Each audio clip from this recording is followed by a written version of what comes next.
నమస్తే ఈటీవీ అభిరుచి ప్రేక్షక మహాశయులందరికీ స్వాగతం సుస్వాగతం. ఈరోజు నాకు నిజంగా ఒక పండగలాగే మన ఈటీవీ అభిరుచి 9 సంవత్సరాలు గ్రాండ్ సక్సెస్ఫుల్తో 10వ సంవత్సరంలోకి అడుగు పెట్టబోతుంది. మరి ఈటీవీ సిబ్బందికి వాళ్ళ మేనేజ్మెంట్కి అంతేకాకుండా మన ఈటీవీ అభిరుచి ప్రేక్షక మహాశయులందరికీ శుభాకాంక్షలు.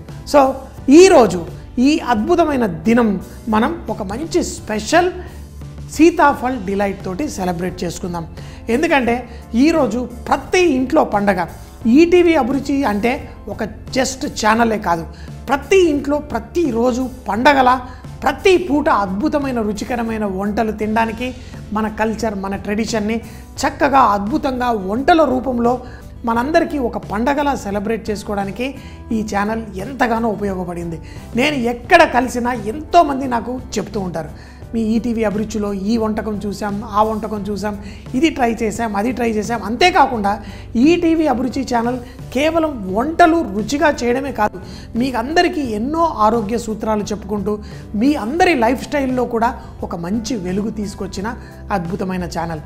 మరోసారి మేనేజ్మెంట్కి నా కృతజ్ఞతలు చెప్పుకుంటూ మరి ఈరోజు మనం చేయబోతున్న ఈ సీతాఫల్ డిలైట్ ఎలా చేయాలో చూద్దాం.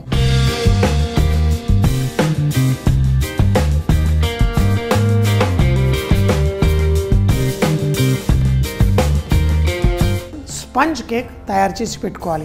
ఎందుకంటే ఇదివరకు ఎన్నోసార్లు షోలో మనం ఆ స్పంజ్ కేక్ ఎలా చేయాలో చూపించేశాను. దాని బదులు మీరు కావాలంటే స్వీట్ బ్రెడ్ కూడా వాడుకోవచ్చు. పిల్లలకి ఇలాంటి స్వీట్లు అవి చేసి చూపిస్తే చాలా బాగుంటుంది. నవంబర్ 14 చిల్డ్రన్స్ డే కూడా, అందుకే పిల్లలకి బాగా నచ్చే ఈ స్వీట్ కూడా చేస్తున్నాను. అయితే ఇందులో మనం ఒక కస్టర్డ్, కానీ కస్టర్డ్ అనేసరికి చాలా ఎక్కువ కస్టర్డ్ పౌడర్ వేసి చిక్కగా చేస్తారు, అలా కాకుండా లైట్ థిక్నెస్తో చేసుకోవాలి. సో ముందుగా మనం స్టవ్ ఆన్ చేసుకొని ఓకే, ఈరోజు చేసే ఈ కస్టర్డ్ మరీ చిక్కగా కాదు, కొంచెం పలసగా చేసుకుంటాం. సో దీంట్లో మనం ఒక 1/2 లీటర్ పాలు మనం పోసుకొని కొంచెం పాలు అట్టి పెట్టుకుందాం. కస్టర్డ్ పౌడర్ కలిపి మళ్ళీ ఇందులో వేసుకోవడానికి ఎక్కువ అక్కర్లేదు. పంచదార కూడా ఇందులో ఒక 60 గ్రాముల పంచదార వేసుకొని మనం ఆ పంచదారని కరిగించుకుందాం. ఎందుకంటే ఇక్కడ ప్రతి దాంట్లో అంటే ఇప్పుడు మనం నెక్స్ట్ సీతాఫల్ క్రీమ్ని తయారు చేసుకుంటాం. సీతాఫల్ క్రీమ్ తయారు చేసుకున్నప్పుడు అందులో కూడా పంచదార వేస్తాం. అంతేకాకుండా మనం వాడే ఆ స్పంజ్ కేక్లో కూడా షుగర్ ఉంటుంది. సో అన్నిట్లో కొంచెం మైల్డ్గా షుగర్ వేసుకోండి, చాలా బాగుంటుంది. సో ఈ పాలు వేడెక్కుతున్నప్పుడు మన కస్టర్డ్ పౌడర్ తీసుకొని కొన్ని పాలు మిగుల్చుకున్న దాంట్లో కొంచెం కస్టర్డ్ పౌడర్ వేసేసి దీన్ని కలిపేసుకోండి.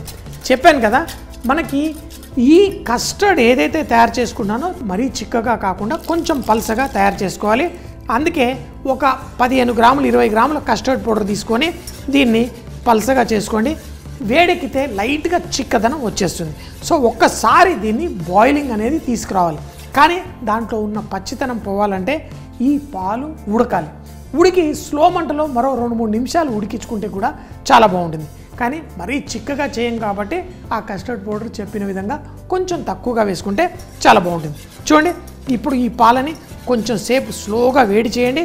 ఇది కొంచెం ఆ చిక్కదనం వస్తున్నప్పుడు తీసి పక్కన పెట్టేసుకుందాం. ఇప్పుడు మన కస్టర్డ్ నేను చక్కగా ఇందులో వేసేసి దీన్ని కుక్ చేసుకున్నాను. ఇలా కస్టర్డ్ పౌడర్ వేసిన తర్వాత కానీ చూడండి ఎంత పలసగా ఉందో, ఇది తీసి కొంచెం మనం చల్లారి చేసుకుందాం. ఇలా ఓహో మరీ చిక్కగా లేదు.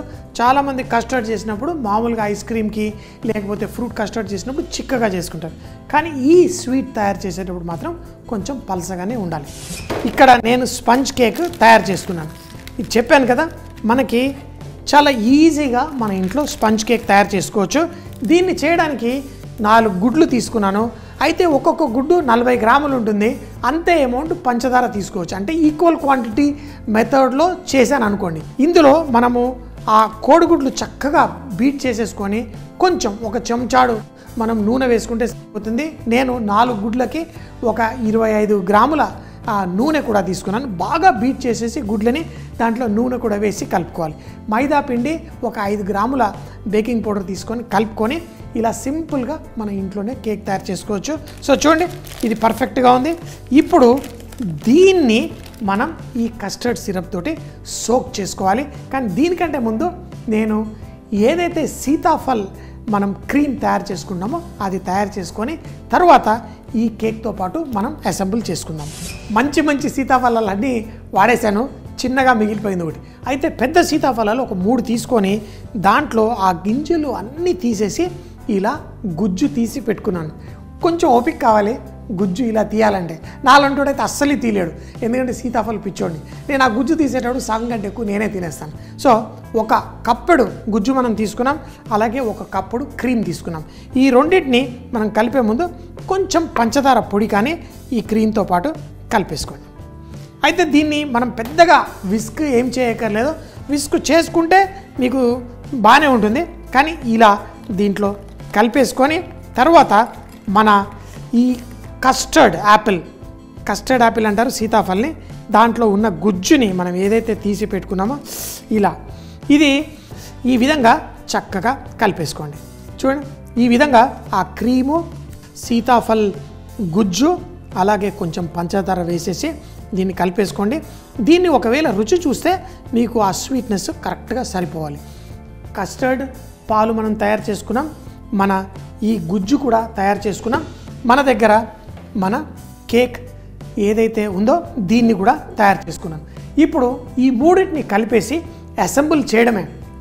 మంచిగా అసెంబుల్ చేసి దీనిపైన డెకరేషన్కి బాదాం, పిస్తా, జీడిపప్పు వీటన్నిటిని తరిగేసి పెట్టుకున్నాను, వాటిని డెకరేట్ చేయడం. సో మరి అది చిన్న కప్పుల్లో చేసుకోవచ్చు, లేదంటే పెద్దగా మనకు అందరూ పార్టీ వస్తున్నారనుకోండి ఒక చిన్న బౌల్లో కూడా మనం తయారు చేసుకోవచ్చు. మనం తయారు చేసుకున్న ఏదైతే కేక్ ఉందో దాన్ని ఇలా పెట్టేసుకోండి. స్పాంజ్ కేక్ అంటాము. ఒక లేయర్ కట్ చేసి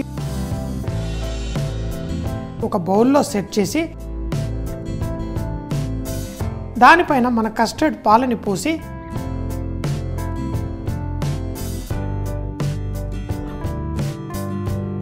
ఒక లేయర్గా సీతాఫలం క్రీమ్ గుజ్జుని కూడా దానిపైన వేయండి.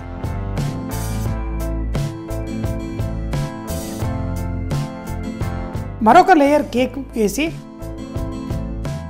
దానిపైన కూడా కస్టర్డ్ పాలని పోసి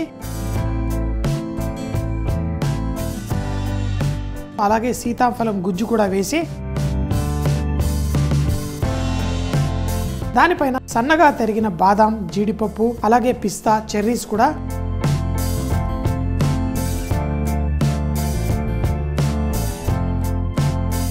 చక్కగా డెకరేట్ చేసుకొని దీన్ని ఫ్రిడ్జ్లో కొంచెం పెట్టుకొని చల్లగా అయిన తర్వాత దీన్ని కట్ చేసుకొని వడ్డించుకుంటే చాలా రుచిగా ఉంటుంది. చూడండి, మనకి తయారు చేసిన తర్వాత ఫ్రిడ్జ్లో పెట్టేసుకుంటే చాలా బాగుంటుంది. ఎంత పర్ఫెక్ట్గా, ఎంత అద్భుతంగా మనకు తయారైపోయిందో. చాలా సింపుల్గా, ఎంతో ఈజీగా అసెంబుల్ చేసాం. చూడ్డానికి కూడా అందంగా ఉంది. ఇంకేంటి ఆలస్యం, మరి వడ్డించేసుకుందామా? సో మనకి ఇలా కింద మనకి కేక్ లేయర్లో చక్కగా ఎంతో అద్భుతంగా ఉంది. సో నాకు ఇలా చూడగానే ఈ సీతాఫల్ డిలైట్ ఇలా తీసేసి అయితే ఇంకా కొంచెం ఆ జ్యూసెస్ అవన్నీ ఉంటే చాలా బాగుంటుంది అనిపిస్తుంది. కానీ చూడండి, ఎంతో బ్యూటిఫుల్, ఎంతో పర్ఫెక్ట్. ఇలా కట్ చేసినప్పుడు కూడా మంచిగా చిన్న కేక్ కట్ చేసినట్టుగా దీన్ని కట్ చేసి వడ్డించేసుకోవడం. ఇంకేంటి, ఆగేదే లేదు. ఎప్పుడూ చెప్తాను కదా, బీ రిచ్ ఇన్ కుకింగ్. వంటల్లో శ్రీమంతులు అవ్వాలంటే అన్ని రుచులు మనం సొంతం చేసుకోవాలి. అంతేకాకుండా ఈరోజు నిజంగా పండగలాగే మన ఈటీవీ అభిరుచి 9 సంవత్సరాలు చక్కగా గ్రాండ్ సక్సెస్ఫుల్గా ఎంతోమంది ప్రతి ఇంట్లో రుచికరమైన వంటలు తినడానికి మంచి పునాది వేసి ఈరోజు 9 సంవత్సరాలు కంప్లీట్ చేసిన ఈ అద్భుతమైన దినాన్ని సెలబ్రేట్ చేసుకున్నాం. సో చక్కగా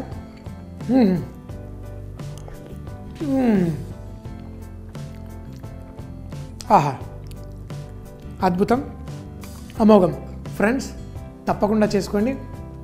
చాలా టేస్టీగా ఉంటుంది, తింటే అదిరిపోతుంది. చేసుకోండి, తినండి. సూపర్ అంటే సూపర్ అని జీవితాన్ని పరిపూర్ణంగా ఆస్వాదించండి.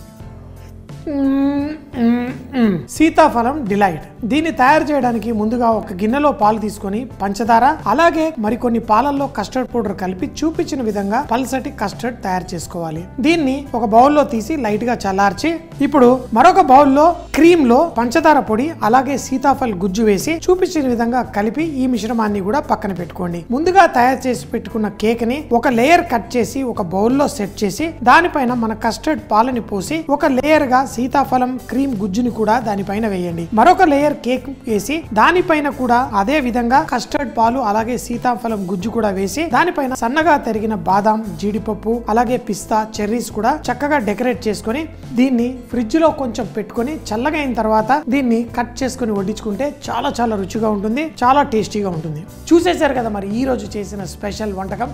మళ్ళీ సోమవారం ఇదే టైం కలుద్దాం. అప్పటిదాకా సీ యూ, బై బాయ్.